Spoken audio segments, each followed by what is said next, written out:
Hello বন্ধুরা, আজকের গল্পের নাম ১০০ টাকার জাদুর কাঠি।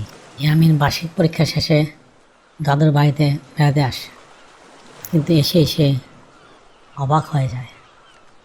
গ্রামের পুকুরে পলিথিন, বাজার, রাস্তাঘাটে সব জায়গায় চায়ের স্তূপ, এদিক ওদিক সব জায়গায় নোংরা পরিবেশ, চারদিকে শুধু ময়লা আর ময়লা। ইয়ামিন তার বন্ধু জাব্বার, রফিক, আকাশ, বাতাস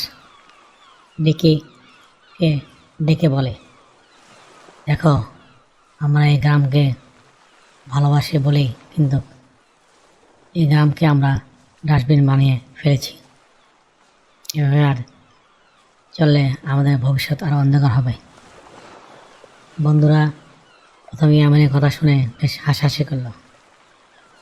ইয়ামিনের জিদ আরও বেড়ে গেল।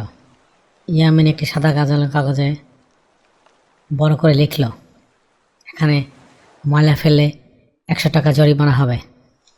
পরদিন সকালে গ্রামের মোড়ে, স্কুলের সামনে, বড় বড় হাট বাজারে এরকম সাইনবোর্ড টাঙিয়ে ইয়ামিন ও তার বন্ধুরা পাহারা বসালো।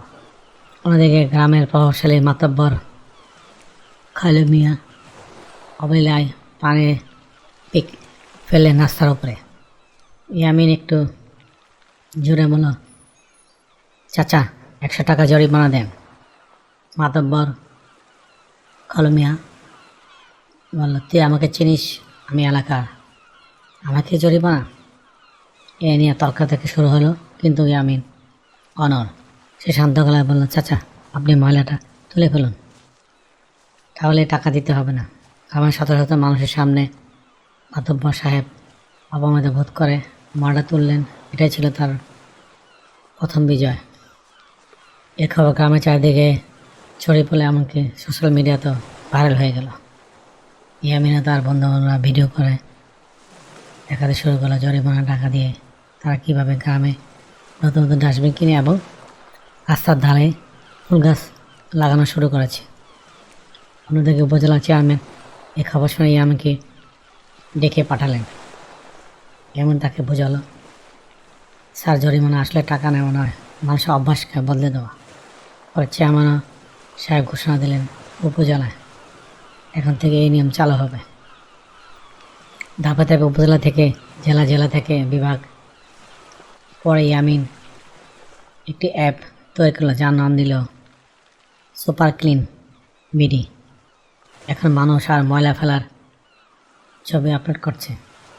রাস্তায় কেউ ময়লা ফেললে সাধারণ মানুষ চিৎকার করে বলে, ভাই ১০০ টাকা জরিমানা। কিন্তু সড়কগুলোতে দেখা গেল ভিন্ন ভিন্ন দৃশ্য। বড় বড় ট্রেন থেকে প্লাস্টিক পরিষ্কার করা হচ্ছে, মানুষ আর পলিথিন ব্যবহার করছে না। এইভাবে ৩ মাস পূর্ণ হলো। ক্যামেরা লেন্সে দেখা যাচ্ছে ঝলমল পরিষ্কার এক দেশ। ইয়ামিন এবং দাদার ভাই দেশে বাজারে দাঁড়িয়ে আছে, কিন্তু আজ আর কোনো সাইনবোর্ড নেই, কোনো পাহারা নেই। মানুষের অভ্যাসগত পরিবর্তন এসেছে। পকেটে ময়লা নিয়ে ডাস্টবিনে ফেলার জন্য অপেক্ষা করে।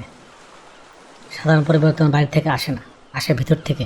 ওই ১০০ টাকার জরিমানা এভাবে কাজ করে আমাদের মনের ময়লা পরিষ্কার করে দিয়েছে ইয়ামিন। হ্যালো বন্ধুরা, আজকের গল্পটি কেমন লাগলে কমেন্টস করে জানিও। আবার দেখাবো অন্য কোনো গল্পে।